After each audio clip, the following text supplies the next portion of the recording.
الحمد للہ رب العالمین والعاقبۃ للمتقین نحمدہ ونصلی علی رسولہ الکریم اما بعد فاعوذ باللہ من الشیطان الرجیم بسم اللہ الرحمن الرحیم السلام علیکم ورحمۃ اللہ وبرکاتہ۔ اس سے پہلے جو ویڈیو گئی ہے سورہ نساء کی، جو آیت 18، 19، 20، 21 تلاوت کی گئی، اس میں عورت کو تحفظ جو دیا گیا ہے دین اسلام میں، اس کے بارے میں بڑی تفصیل سے ذکر ہے۔ اور پچھلے زمانوں میں جس طریقے سے پھر زیادتیاں ہوتی تھیں، اور قرآن پاک دین اسلام جب آیا اس نے اس کی سختی کے ساتھ اس کو رد کیا۔ وہ تمام مسائل کا حل جو ہے وہ آج کے صورت میں بیان جاری ہے، تو اس کو آپ ضرور دیکھیں، سنیں اور دیکھیں بھی، اور اللہ پاک سے اخلاص کے ساتھ عمل کی بھی توفیق عطا فرمائے۔ اس میں بعض ایسی چیزیں ہیں کہ انسان کے جو اپنا ازدواجی زندگی ہے اس میں کافی مسائل کا حل ہے کہ جو لوگ اپنی بیگمات، اپنی زوجہ سے زیادتی کرتے ہیں، زیادتی سے مراد یہ ہے کہ ان کو چھوڑ کر کسی ایسی جگہ پہ ایسے ذریعے کے ساتھ اپنے معاملات کرتے ہیں، تو اللہ تعالیٰ نے بڑا اس کی سخت وعید فرمائی ہے۔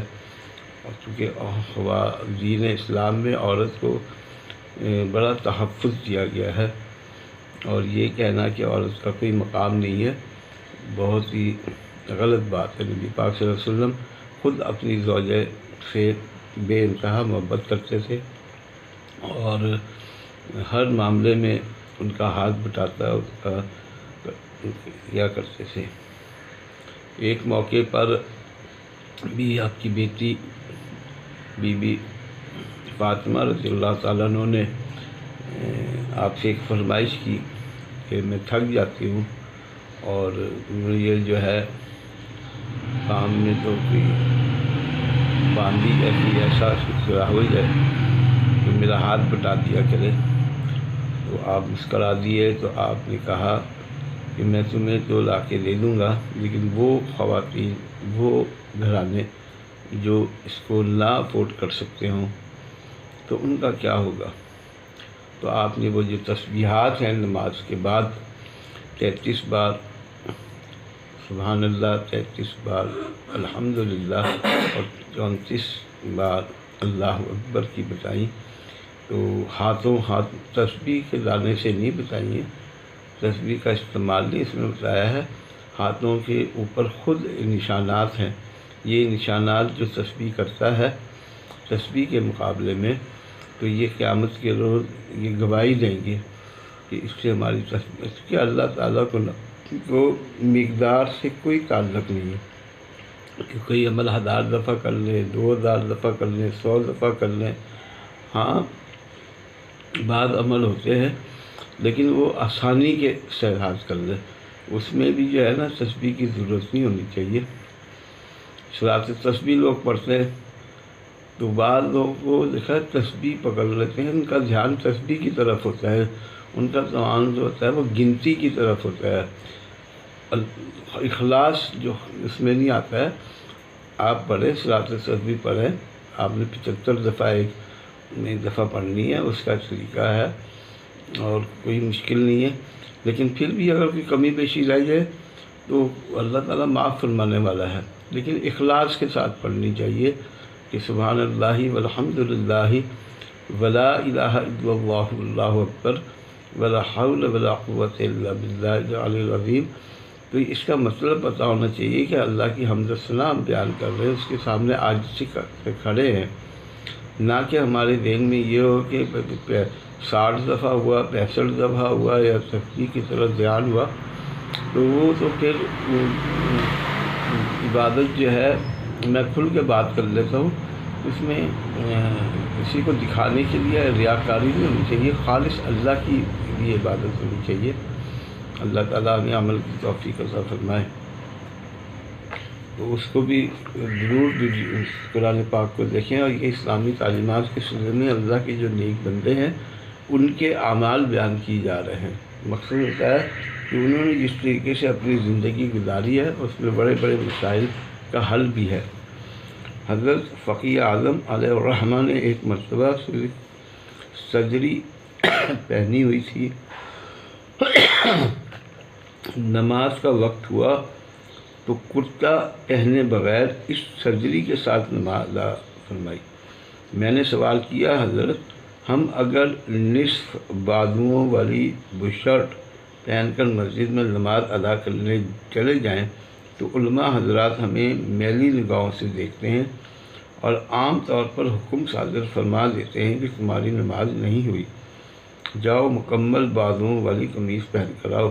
مگر آپ نے تو کرتا پہننے کا اہتمام نہ فرمایا۔ آپ نے فرمایا ایسے لباس میں نماز قبول ہو جاتی ہے اور دین کسی خاص لباس کے ساتھ نماز ادا کرنے کا مطالبہ نہیں کرتا۔ پھر آپ نے ایک صحابی کا واقعہ سنایا کہ وہ اونٹ چراتے ہوئے آئے اور کندھے پر رسی ڈال کر نماز ادا کرنا شروع کر دی، جبکہ ناف سے اوپر جسم کا حصہ بڑھانا تھا، جبکہ دیگر صحابہ علیہ رضوان نے رسول کریم علیہ السلام کی بارگاہ میں صحابی کے اس عمل کی شکایت کی تو حضور صلی اللہ علیہ وسلم نے ارشاد فرمایا چونکہ یہ سطر بڑھانا نہیں ہے بلکہ سطر کو ڈھانپے ہوئے ہے، لہذا اس کی نماز درست ہے۔ حضرت صاحب قبلہ نے فرمایا اگر وہ صحابی رضی اللہ تعالیٰ عنہ پر اپنے کندھے پر رسی نہ بھی ڈالتے تو بھی نماز درست ہو جاتی، کیونکہ انہوں نے سطر ڈھانپا ہوا تھا۔ شدید گرمی کے موقع پر بشرٹ وغیرہ سے نماز ادا کر لینے میں کوئی مذائقہ نہیں ہے۔ ہاں ایسا نہ ہو کہ انسان پہنا ہوا لباس بھی اتار دے اور نماز کے لیے ایسی رہت کا غلط مطلب اخذ کرے۔ رسول کریم صلی اللہ علیہ وآلہ وسلم کا عمل مبارک ہمارے سامنے ہے کہ آپ نے کئی مواقع پر ضرورت کے اعتبار سے مختلف نوعیت کے لباس ظاہر فرمائے ہیں۔ جنگ کے موقع پر جنگی لباس ظاہر فرمایا اور اسی میں نماز ادا فرمائی ہے۔ آپ کے اس عمل سے یہ مسئلہ مستفاد ہے کہ کارخانے میں اگر کوئی مشینوں پر کام کرنے والا ہے تو اس پر لازم نہیں کہ وہ لازماً ڈھیلا ڈالا لباس پہنے، اس طرح کوئی حادثہ بھی پیش ہو سکتا ہے۔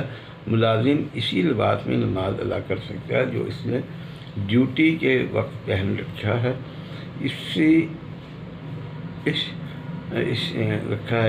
سے لباس تبدیل کرنے کی پابندی نہیں۔ اس پر دیگر ضروریات و معاملات کو قیاس کیا جا سکتا ہے۔ اس موضوع پر ایک مرتبہ حضرت مولانا خلیل احمد قادری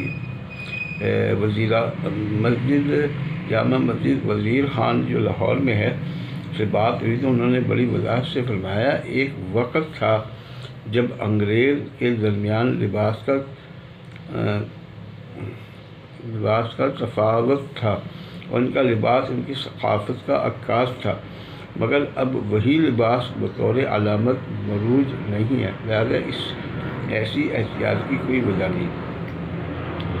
جیسا کہ میں نے عرض کیا کہ حضرت فقیہ اعظم قدس سرا عزیز حرمت و حلت کے بارے میں حکم صادر فرماتے ہوئے خوب تدبر و تفکر فرمایا کرتے تھے۔ بغیر تحقیق کے ایک عمومی نظریے اور رجحان کے پیش نظر حلال اشیاء پر حرمت کا فتویٰ صادر کرنا آپ کے لیے نہایت گراں تھا۔